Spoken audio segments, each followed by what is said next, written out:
up, Raider Nation? Your buddy Murph back once again for an episode of the RFR Rundown. That is Raiders Fan Radio Rundown. That's where me and my cousin Sonny run down the hottest stories within Raider Nation. So without further ado, welcome to the Fan Cave from the West Coast. My good friend and yours, cousin Sonny. What up, Murph? Thanks for having me back. Looking forward to a victory over the Chiefs sometime in the next 15 years.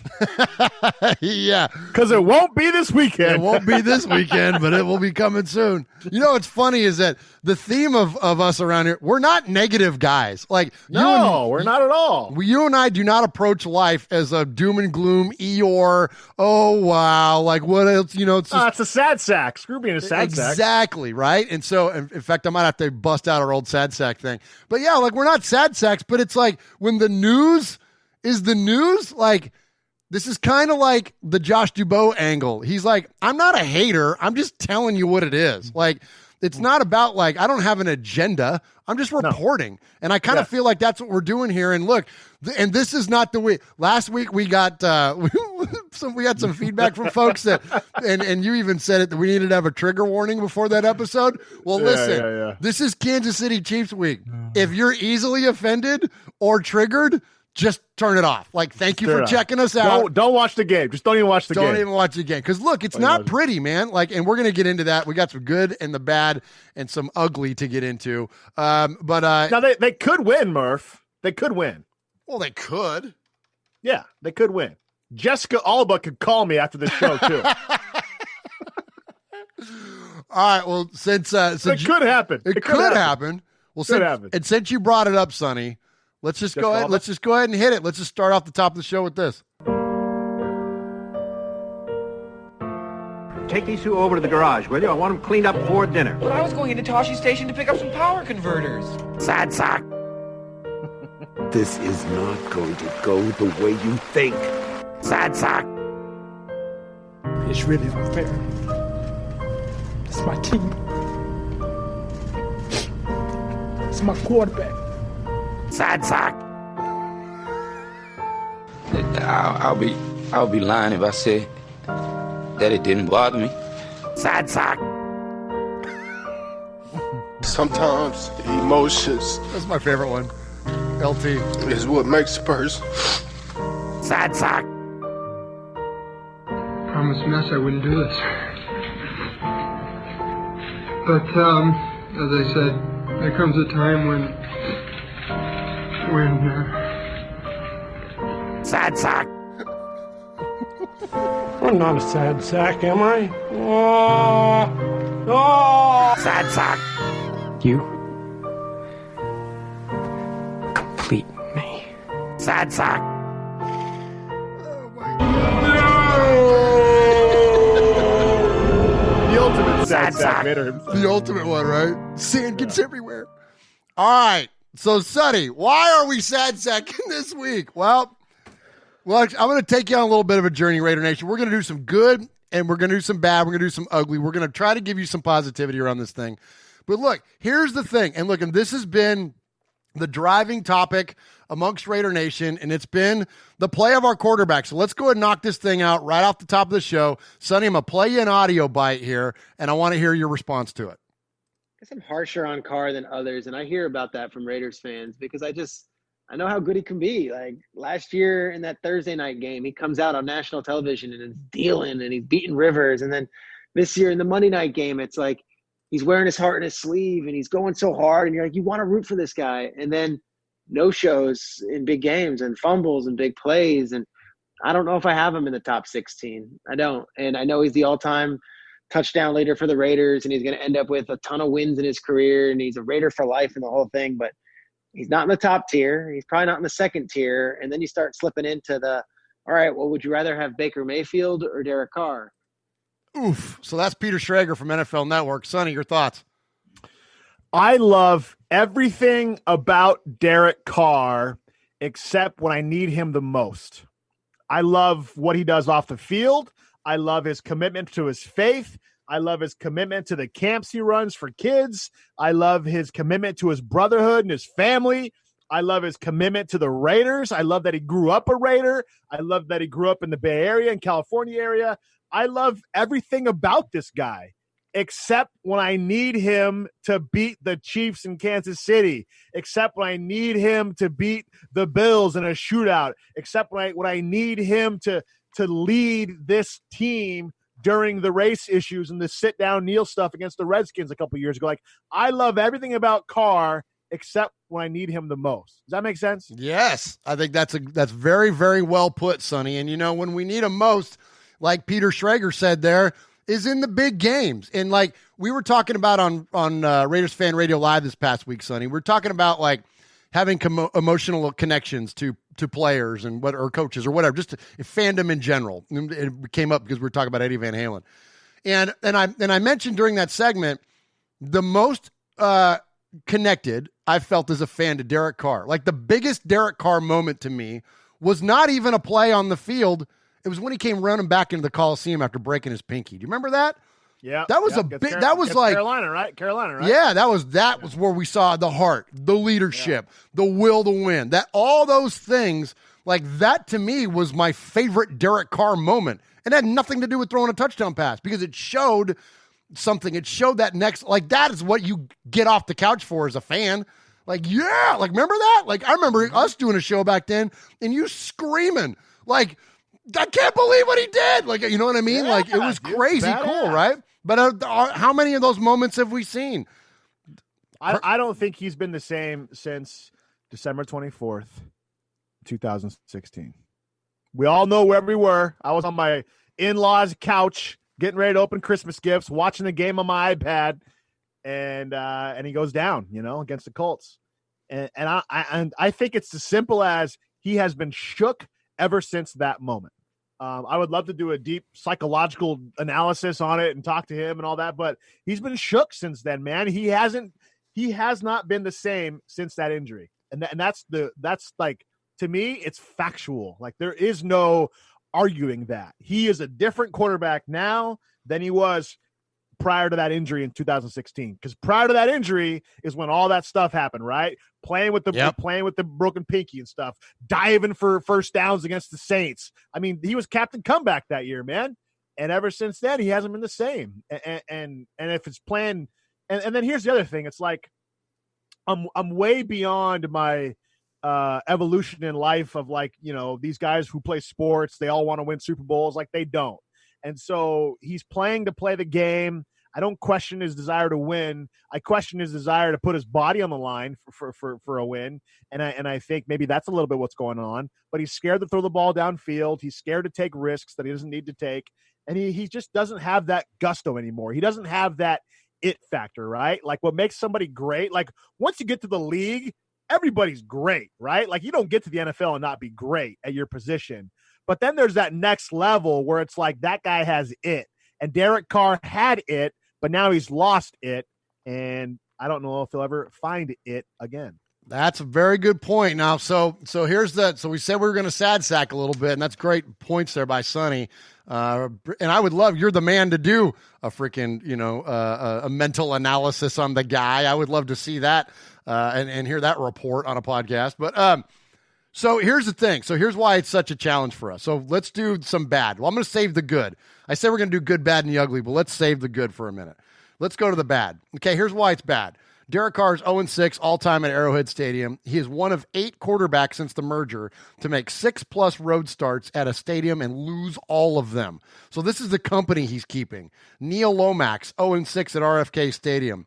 Mike Livingston, 0-6 at Mile High. Jake Plummer, 0-6 at Arrowhead. Brian Sipe, 0-7 at Three Rivers. Steve Grogan, 0-8 at the Orange Bowl. Brett Favre, 0-9 at Texas Stadium. And how about this one? The King, Boomer Esiason, 0-4-10 at the Astrodome. Ooh. Ouch. But Never I mean, beat the Oilers, huh? but outside of freaking Brett Favre, like, you don't want to be associated with anybody else on this list. No. Maybe One Boomer. Super Bowl, that's it. Yeah, exactly. So that's why it's a challenge. Also, this is what he's going up against on the converse. The guy that one of our listeners referred to that looks like a melted candle, Kermit the Frog over there. and quarterbacks to start against the Raiders 4+ times without ever losing. Patrick Mahomes, 4-0. And there's one other one. You want to try to guess who the other one is? This one I would have not have guessed on my own. Okay, wait. What's the question? Okay. Of quarterbacks to start against the Raiders 4 or more times and not lose. Okay. Patrick Mahomes. And what era? Current. Still playing. Still playing. Yeah, but playing for a different team. I'll give you an extra hint. Playing for a different team than he was already on when he beat the Raiders 4 times. Correct. Although he was with his second team has beat the Raiders too. Recently? Yes. Cam Newton? Good guess. You just lost. Good guess. No, it was last year. I don't know. Ryan Tannehill, 4-0 against the Raiders. Okay. Yeah, 4-0 against the Raiders. So anyway, so that's the bad. That's why this is such a big challenge for us. Or at least we're starting to see the picture there. But here's the thing. It's not just Derek's fault. And, no, it's not. And let's clarify. It's not all on Derek. But to me, when you're the starting quarterback, it's a lot on you, man. It's a lot on you. It is. You get more of the blame than you deserve, and you get more of the credit than you deserve. And so that said, let's dig into some of the ugly, because I think this is where it really comes to close for me. And listen, we talked again about on the show on RFR Live this last week. If you missed it, go listen to it. We talked about why Gruden gets a quote pass where Derek doesn't, where Derek is such a point of criticism and John is not. Paul Gunther is, Mike Mayock not so much. Well, here's why. That I think, just my opinion, you'll have probably a better understanding of this than even I do. But I equated it to the emotional connection that we have with those individuals. We equate John Gruden with greatness. Now, granted, he won a Super Bowl against us, but he still went and won one. And he brought the Raiders to a position of prominence that we hadn't seen since the 80s and haven't been back at since. So we, one way or the other, we equate John Gruden with greatness. So I think he gets a little bit of a pass. But that said, here's what we're giving him a pass on. In 36 games into their stint as coaches of the Raiders, John Madden won 25 games. John Rock won 27 games. Art Shell won 24. Tom Flores won 22. Del Rio 21. Al Davis 19. John Gruden the first time 19. Tom Cable won 13. So was John Gruden the second time around. And then Dennis Allen rounds out that list with only 8. John Gruden has not been good since he came back. Not. The Raiders rank in scoring on John Gruden's first stint, they were 6th in the league in scoring. This time, they're 26th in scoring. Come on, man. So, Sonny, tell me, why do we give Gruden a pass, or are we now getting past that where we don't anymore? I have been on this kick for a couple weeks now. I think you talked about it. I think we have to hold Gruden's feet to the fire as well. Just because he has the $10 million for 10 years, that doesn't give him a pass to have us mediocre and have us lose more than we win. He's obviously hasn't been successful the last couple of years. Now, okay, they've been rebuilding, but Raiders fans know we've been rebuilding for 18 years right now, right? So we hate that word. Yeah. We hate that word almost as much as we hate the tuck rule, right? I don't think we can have Gruden have a pass anymore. And the interesting thing about his offense is if you look purely at the numbers on paper, his offense looks like it's doing okay, right? I think it's in the top half of the league as far as points and yards and et cetera, et cetera, et cetera. But what signature wins can we look at for Gruden since he's been back? Can you think of any signature wins over well-coached, good teams that you can go, oh yeah, man, Gruden waxed that guy? Like, who has he out-coached? Who has he went against scheme for scheme and he had a better scheme? Like, nothing comes to my mind. I'm sure we could do a deep dive maybe, but he's been out-coached by Belichick. He's been out-coached by Andy Reid several times. McVay got him on his return to the league in Monday Night Football. McVay got him. Yeah, I'm with you, dude. That's a great point. That just like I criticized Derek Carr for not having that.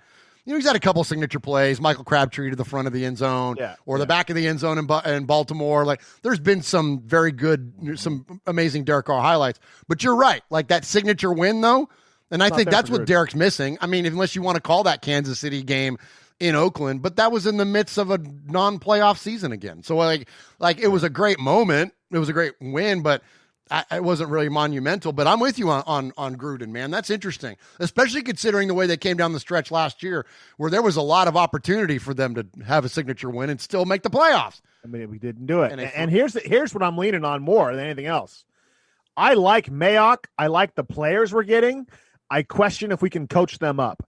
After watching what Belichick has done with the Patriots this year, after they had all those guys opt out, they have a new quarterback, and they're still top echelon of the league. Like, it comes down to coaching, man. And I think maybe sometimes we rag on the players too much instead of looking at the coaching and the schemes. And Littleton said it best. I can only go where they put me to go. I can only tackle those who they put me in front of to tackle and stuff like that. Now, he has whiffed a couple times, but I don't think it's too soon to call Gruden to the carpet. If you look at the last Gruden came 2018, right? Was his first year? Correct. So since 2018, we've scored the last 3 games against the Chiefs. We've scored 9 points, 10 points, and 3 points. Jeez. Prior to that, we scored 33 points. We lost 33-40. But the last 3 games against the Chiefs, we've scored a combined 22 points. And really, the last time in Kansas City, we played pretty well. If it wasn't for that second quarter, we gave up 28 points. Other than that, we shut them out for 3 quarters. We just couldn't and that's where I think that's where it comes back to Derek. And that's where we started getting critical of Derek because it's his job to put up points. The Raiders have scored 23 and 20 points in the last 2 weeks, even with garbage time touchdowns. The league average is 25.8. Teams that score 20 to 23 points have a .208 winning percentage this season. Derek says he is sick of losing. Well, he's been the starting quarterback for 57 losses. Like, let's go. Like, come on now. Derek Carr is 2-10 against the Chiefs. And now here's the hard part about being a fan. Eventually, you have to look at your rivals, if they're good, as the benchmark. Right now, the Chiefs are the benchmark in the NFL. They have an explosive offense. They have an okay defense, but they won a championship, and they're still winning, and they look to be unbeatable as of right now. And so that's the metric. This old school of defense running the ball. Sure, that can work, but right now, the benchmark is the Chiefs. And we can hate them all we want. It freaking sickens me that they're on the top of the league. But if we want to get better, we have to compare ourselves across the board to them and look at our weaknesses. And we have a lot of them right now. Well, and I agree with you. And then I also look at it like this, too, that we just watched a plodding, methodical, slow-moving, move the chain offense almost beat the Chiefs in New England. And that's essentially what the Raiders are trying to do. So while as much as I would love for them to start lighting up the freaking, Cliff Branch deep, like I would love to see that kind of offense. And maybe we will. We'll see it a little bit more with Ruggs coming back. But I think that there's a world where that stuff works. It's just a matter of getting it executed. I think ultimately right now, the defense is what's going to, yes, I just criticized Derek Carr and said that we need to put up more points, clearly, because you got to put up a lot of points against the Chiefs. But my gosh, we have got to do something to create turnovers, to do something, get this defense in gear. So the defense, so speaking of guys that don't get a pass, Paul Guenther is on about the hottest seat you could possibly get, I would think. Now, granted, his pants have burned. But granted, he is buddies with John Gruden. Like, this would be like, me firing Swag Jeff, man. Like, it's not going to happen, right? Like, I don't care how many emails he fumbles on. It doesn't matter. That's my guy. And I'm kidding, Jeff. I love you. But, you know what I'm saying? Kidding that he could be fired or kidding that you love him? No, I love him. But you know what I'm saying? Like, that's his friend. So he's going to get more cushion, but then at some point, it's not show friends, it's show business, as Bob Sugar famously said. At some point, Paul Guenther is going to have to be accountable. And here's why. The defense under Paul Guenther, points per game, 27.9. That's 31st in the league. Yards per play, 6.1. That's 31st in the league. Passer rating against, 101.6. That's 31st in the league. Sacks, 49. That's 32nd in the league. And takeaways, 34. That's 32nd in the league. That's trash. Like, don't tell me, I don't have Khalil Mack. Don't tell me I didn't get this player. I didn't get that player. Dude, that's trash. You're the bottom of the league, the bottom 2 in the league, in every single one of those very big time statistical categories. What did you always say? With quarterbacks, it's touchdown to interception ratio, and on defense, it's turnovers. It doesn't matter how many yards you get. You could give up 500 yards on defense every single game, but if you got 4 picks and a fumble, you'll probably win. You know what I mean? Like, and that's where we're terrible. Like, how often do we get to see the Raiders turn the ball over? Well, we see the Raiders turn the ball over quite a bit when Derek Carr drops back and fumbles it 4 times, leading. And, people say, well, he hasn't thrown an interception this year. Well, that's great, but he leads the league in fumbles. So, pick your poison, right? He almost lost another one if it wasn't for really a questionable call that went in our favor. I mean, that one where he was tossing the ball up, that's a rookie mistake, man. Like, you don't do that as a veteran, and that's what tells me he's rattled. Like, he's so freaking rattled back there. When he's back there for more than 3 seconds, like, I start panicking, right? Like, do you do the same thing? Yeah. Like, when he's back there and his first read isn't there, I'm like, oh shit, crap. hold on to the ball, Derek. Yeah, dude, when they double team his check down and he doesn't know where to go, I'm like, oh, jeez, Derek. Oh, my. Dude, and how about we talked about this on the very first episode about what it was like not having fans. Can you imagine if there were fans in the stands during that Buffalo game and he fumbled after first Waller fumbles in the fourth quarter and then Derek fumbles with 5 minutes left? Can you imagine what that crowd would have done? They would have wrecked him and all the Raiders. It would have been just him. They would have And here's the problem that I think that we don't talk about enough. Derek Carr says and does all the right things, right? It doesn't matter what you think anymore, Josh. He says all the right things, right? He does all the right stuff off the field.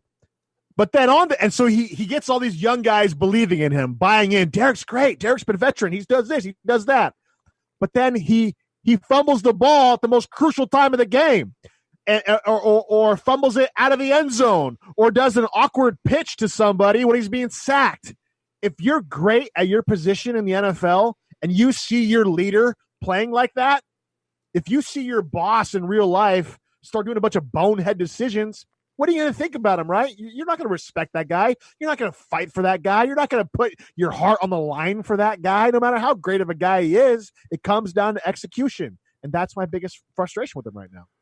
And it is, to me, he's a bigger issue than the defense, if you ask me, because he's the freaking leader of the team. If he galvanizes this team and gets them fired up and his play backs it up, the defense will be fired up and their play will back it up too. And so to me, it all comes down to Derek, if you ask me. I'm so over him. He's the straw that stirs the drink, man. There's no doubt. And this is not, people are going to say, they're going to say what they're going to say, people that listen to this show. But here's the deal. When you want an effective leadership is active leadership. It's not passive. It's not laissez-faire. And when you saw the Chiefs go down 24-0 at home in the playoffs last year, what did Patrick Mahomes do? He was around and galvanized the troops. He was in everyone's face. He was hitting shoulder pads. He was hooting, hollering. He was getting guys fired up. He was trying to bring emotion back to that football team. And what happened? They came back and win, and they came back and won every single freaking game they were in until they won a Super Bowl.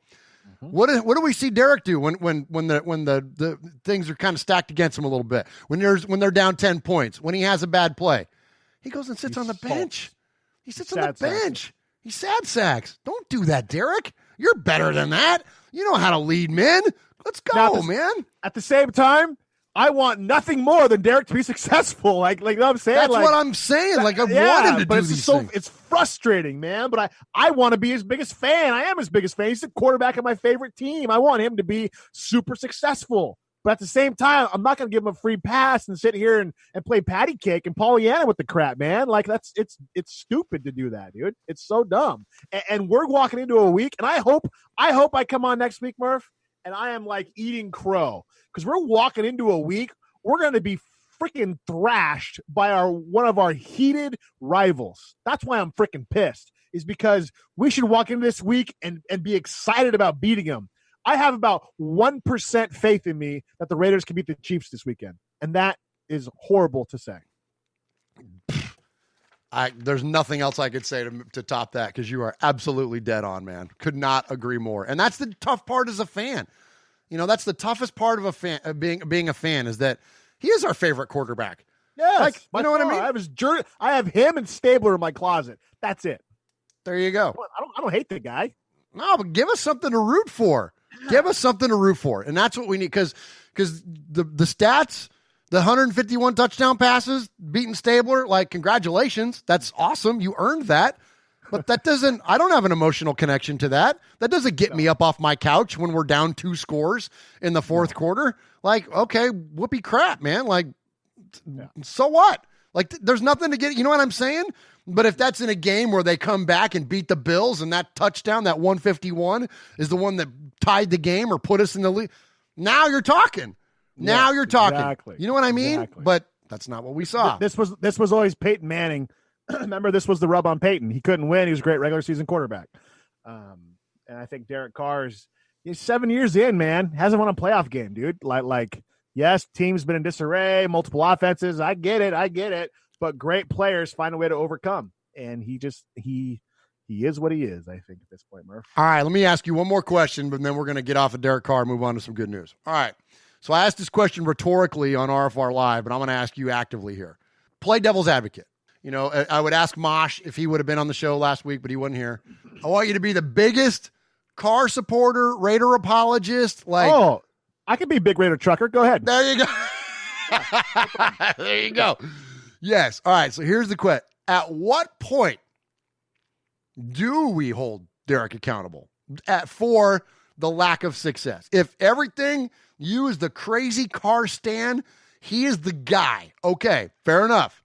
But at what point then is it okay for me to come on a podcast and say, I'm not sure if he's the guy or not? You tell me then, Carr stan, what point is it all right? Easy question. Okay. For a guy as smart as Big Raider Trucker.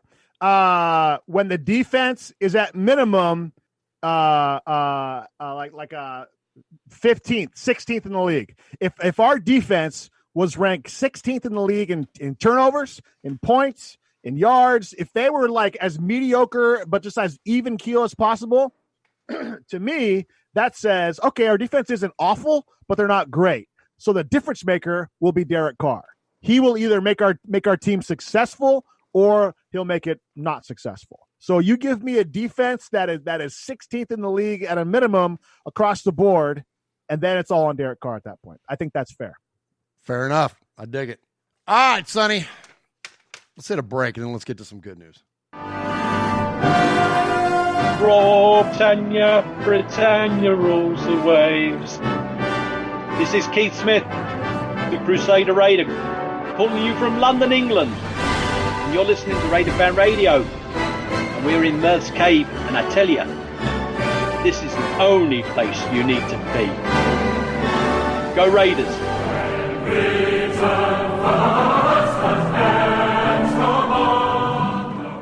All right, Go Raiders. Go Raiders. Go Raiders. Silver and Black UK, man. Those guys rock.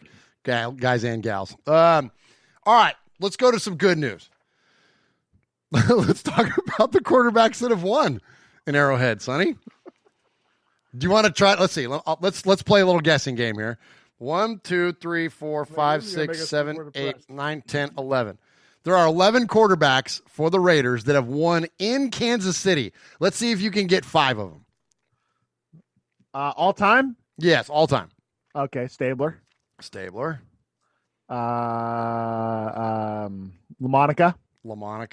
Good. Okay. 2 for 2. Plunkett. Of course. Yep. That's 3. Okay. All right. Now it gets a little tougher. Actually, not yet. Tougher. Not yet. Not quite yet. Gannon. There you go. All right. Now it's going to get tougher. Terrell Pryor. No. No. Campbell. There you go. Yeah. Jason Campbell. All right. You got 5. You want to try to keep going? Because he was the last one that won, actually, up there. Yeah. No. Wasn't he the last one who went up there? You're close, but no. Okay. I got 5 out of 10 so far. You got 5 out of 11 so far. There's 11. Oh, jeez. Well, I mean, now it's a crapshoot at this point, you know. Steve Berline, Hostetler. Hostetler. Okay. No. Hostetler's not on the list. He didn't win up there? Hostetler never won in Kansas City. Okay. Jay Schrader. Yes. Good job. Tuiasosopa. No.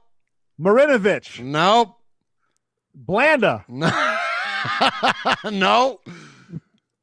Pryor Campbell. Trying to think of who was recent here. No, he didn't even play. Did Schwab? Schwab didn't play for us, did he? Think about Walrus. Walrus won up there, didn't he? Yes. Yeah. Jamarcus won. Yeah. Jamarcus won. There's only three, 1, 2, 3 or 4 more. I like how when I say walrus, you automatically know it's Jamarcus. You could have said Jabustus Fatback. I also would have taken that for a correct answer. How many more is there? There's 3? 4 left. One of them you ought to get, man. That's the most recent one. Think about who was after Campbell. I don't know why I can't think about that. Come on, man. Think about Hugh. Michael Bush, Darren McFadden. The heyday, man. Well, the heyday. I thought that wasn't that Jason Campbell was there? Right after that. Right after. I said prior already. The trade that will echo in history, according to the man that did it. Oh, Palmer. There you Palmer. go. Why can't I think about Palmer? Yeah, Carson Palmer. There you go. Now the last. Those are pretty traumatic years, Murph. I kind of blocked those out. Those are pretty rough. All right. You want the last 3? They're pretty tough. They're pretty. Yeah, okay, start getting obscure. Dante Culpepper. Oh, okay. Mark Wilson. Remember Okay. him, number 6. And then Dan Pastorini. Oh, there you go. And Dan Pastorini. All right, so there's your 11 quarterbacks that have run. So, listen, there's some pretty significant names that are not. It's not an easy place to play. So Derek Carr is not alone, certainly on like you said, Blanda. Like there's some greats that have never won there. Him and Jake Plummer can have their sorrows together for never having won at Arrowhead. There you go. All right, so there's a little bit of good news. Now let's go to some really good news for the Raiders in this game coming up. Trent Brown, Henry Ruggs, Malik Collins, and Rico Gafford are all listed as questionable for the game. Edwards is going to be out, but in NFL terms, questionable means pretty good. If you're doubtful, probably not. But questionable means they're likely going to see the field. So that's good news. Also good news, Sonny. The Raiders have cut down on big plays they allow defensively. They ranked tied for 5th. So here's pretty good. With only 13 plays of 20-plus yards or more this season. They allowed 148 over the past 2 years, ranking 29th in the NFL. So what are the Chiefs known for? Big plays, right? Well, we're not giving up big plays, so that's pretty good. So I think that considering that we're not as susceptible to the big play, we're going to about be at full strength, certainly closer than we have been since week 2. There's a shot. So you're saying there's a chance. Like, that's a little bit of a bright spot, Sonny. I don't know. Or we'll lose by 40. There's no hope. To me, this game, I mean, I don't want to be a sad sack the whole time, but it's like this game reminds me of the doldrum years of being a Raiders fan, where it's like, I just hope it's close until the second quarter. You know what I'm saying? Like, honestly, like, what are we going to do? How are we going to beat them? How are we going to beat them? Run the ball 50 times the game? Lose 7-0? I mean, yeah, I don't know, man. I mean, the only thing that I get excited about is that, well, hang on, let me think. Let me try to think of something. There's literally nothing. Like, I get it. Subjective. It's fun. It's rated, but like from an objective point of view, like, well, it's the any given Sunday. It's the idea that no one's going to go undefeated, likely, and that the dice have no memory, but the odds are at some point, the roulette wheel is going to roll black and not red. Ooh, that was good. That's pretty good. Thanks. Yeah, but you know what I'm saying? Like, at some point, we got to win. Like, just odds are, I mean, aren't they? I mean, like, come on. But I'm with you, though, dude. It's. I just want to have something to root for. And I being all of us. Like, give us something to root for, Raiders. Like, you know what I mean? Like, there are no moral victories, but give us a game. Give us something to be excited about. Don't kick us in the nuts in the first quarter and then let us watch you, plot along to a 35-7 loss. Like, that would be awful, man. You know what I'm saying? Like, give us something to freak. And here's why, too, is that, we have a Sunday night game against the Chiefs coming up later in the year in late November. Like, wouldn't it be nice if we go and say we didn't even win, right? I'm never going to root for them to lose, but say we keep it close, we lose by 3, a 31-28 type game, all right? Then, hey, what about when we got them in Allegiant? We got momentum. We'd be excited about it, right? Yeah. We'd be fired up. Hey, we know Derek can beat them at home. They almost did it on the road. Like, there's momentum there. So, I don't know. That's kind of what I'm hoping for. So, all right, any final words on the on the outlook or the upcoming game. Then we're going to dive into a little bit of history. I hope everything we have talked about up to this point comes back to bite us in the face. I hope that everybody who listens to the show comments on the YouTube and whatever they comment to you and say, look how wrong you idiots were. And I hope we have to eat crow next week because the Raiders beat the Chiefs. Hey, Raider Nation, this is Max Crosby from the Oakland Raiders. And goes down, and Max Crosby, who forced a fumble last week. You're listening to Murph, Mosh, and Swag Jeff on Raiders Fan Radio. Thank you so much. Just win, baby. All right, before we get out of here, we're going to share some cool history with you. And this is good. So we're going to end on a high note for sure. Sadly, we lost Al Davis on October 8th, and I forget what year was it, 2011, right? Yeah, October 8th, 2011.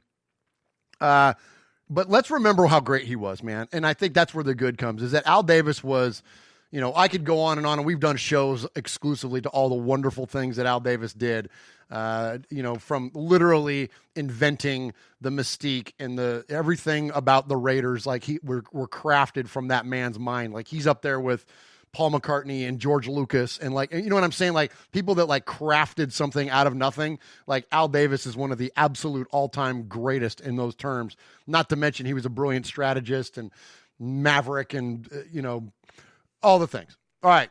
But here's what we love so much about him, that all those things are great. You can be great off the field all you want, but on the field, the Raiders had the third best winning percentage under Al Davis's leadership and were tied for seventh most in playoff berths, and 3 Super Bowl wins, of course, and 2 more Super Bowl appearances. Now that 569, that's even after the last 6 or 7 years when it really wasn't going so hot for the Raiders. And, when everybody accused Al being out of touch and all that kind of stuff. If you look back, I remember my Uncle Murph and your dad used to always say that the Raiders had, in fact, hang on a second. I got it right here. I got it on this old media guide. I'm going to hold this up here so you can see that, Sonny. I'm going to read it for the listeners there. But what this thing says is this is the 1992 media guide, and on the back of it, top professional sports records from 1963 to 1991. The Los Angeles Raiders were number 1 in winning percentage in football with a 670 winning percentage. Next was the Boston Celtics with 657, the Montreal Canadiens at a 649, and the Baltimore Orioles at a 550. So here we are, this is what Al Davis was to the Raiders. This is the connection that we have to greatness. This is our emotional connection to this team. And, and again, none of it you get there without the Maverick himself. It's nice you point that out, Murph, because, for 18 years, it's been anything but that. And it's been hard. It's almost like you're holding on to something that never was, even though we know it was that way. Because I remember that. I remember growing up. I remember hearing those words from my dad. They're the greatest team in all sports franchises, the winningest team and stuff like that. And the Kings of Monday Night, right? The Kings of Monday Night, And you just hear all that, and then for 18 years, it's just this, and that's what drives me to be so critical of Carr. It's not that I think he sucks; it's just that our franchise deserves better. Raiders fans deserve better. We deserve to be great once again, like the Raiders were, because of what Al did, for what he stood for his efforts with societal changes and stuff like that, for who that man was prior to the what am I thinking of here? The whiteboard and all that stuff. The Lane Kiffin. Yeah. Prior to those crazy scenarios with the Band-Aid on his forehead and everything, this guy was a genius, man. He was a Steve Jobs of football to a certain degree. There you go. There's another one he could easily be equated with. Yes. And so Raiders fans, the Raider organization, the mystique of Al Davis, we deserve better. We deserve to be better than this. And Derek Carr knows that. It's just, I just don't know if he's the guy. Now, maybe he stays with the team for a long time, and here I am going back on Derek Carr again. But all that to say, we deserve better because they've been better. Well, and because of the legacy that has been established, I absolutely agree. And I'm going to, another thing, and I'm glad you touched on the social aspect of it, because Al Davis, he was equality. He represented what equality became in the league, from the way that he recruited and drafted players, to the way that he hired front office personnel, to the way that he hired his coaches. And so today is October 9th. And so let's celebrate and give much respect to not only Al Davis for making the call, but for the man that took the field as the Raiders head coach on October 9th, 1989. The Raiders beat the Jets 14-7 on Monday Night Football. Art Shell became the first black head coach to win a game in the modern era of pro football, because prior to that it was Fritz Pollard. Quarterback Jay Schrader had a 73-yard pass to wide receiver Mervin Fernandez. Safety Eddie Anderson had an 87-yard interception return for a touchdown. But here's the thing. Not only was Art Shell awesome, but clearly he's our best friend. But as from a playing career, but he brought that mystique, that everything that it was to be a Raider from the 70s and early 80s, he brought that to the current day Raiders in this time. And frankly, being the first ever, black head coach, like that carries a lot of weight and responsibility and you know what I mean, the impact of that. And so for him to embrace that, and even when you listen to him get interviewed, he even says, like, I felt like the country was ready for me. I felt like the country was ready to see that on television. And so, but here's the baller thing. Here's the thing that defines what the Raiders are. One of the many things that defines what the Raiders are and why it's so important, like what Sonny's saying, for us to return to this greatness.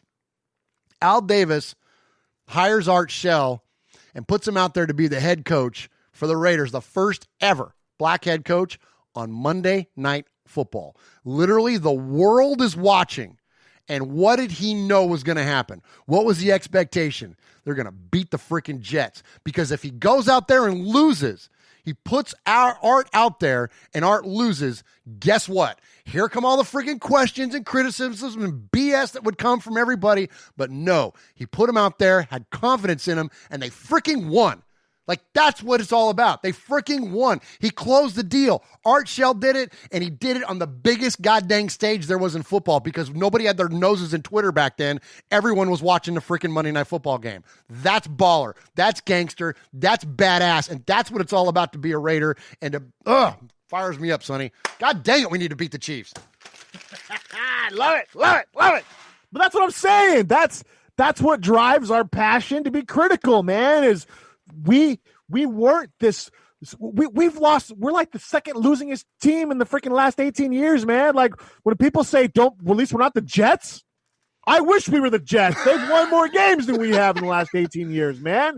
It's like, we are that team now. We are the bottom of the barrel. We are the laughing stock. We are the joke. We are the, at least you're not a Raiders fan. At least you're not playing for like, we are that team right now. And we never were. And we've fallen so far from where we were. I just wonder if we can ever get back, It's like the Raiders in our country are doing the same exact thing. Can we ever get back to oh my gosh, look at Sonny getting all political. Can we ever agree? Can we ever, have unity? Can we ever whatever, But anyway. I have faith. I have faith in this great nation, and I also have faith in Raider Nation, man. I think we can get back there. Let's do it. Let's go, Sonny. Let's get it. All right, Raider Nation. Appreciate you joining us here on The Rundown. You can find us on YouTube, youtube.com/Murph's Fan Cave. You can also find us on any of your favorite podcast service. That is MURFS Fan Cave. Just search on any podcast service and you'll find us. And hey, do us a favor. You're a Raider fan. You know other Raider fans. Tell them about the show. If you like hearing what we had to say tonight, or even if you didn't, hopefully we just kind of, provided a little bit of provocative thought for you. Yeah, even if you don't agree with us. And if you don't agree with us, tell us, because it's easy for us to sit here behind a couple microphones and spew our opinions. Give us yours. Give us that feedback. You can call our show anytime, 909-345-3346. You can email us anytime at show@RaidersFanRadio.com. Give us your feedback. If you think we're full of crap, tell us that you think we're full of crap. But we want to hear from you. If you agree, whatever. We're not here looking to be right? Right.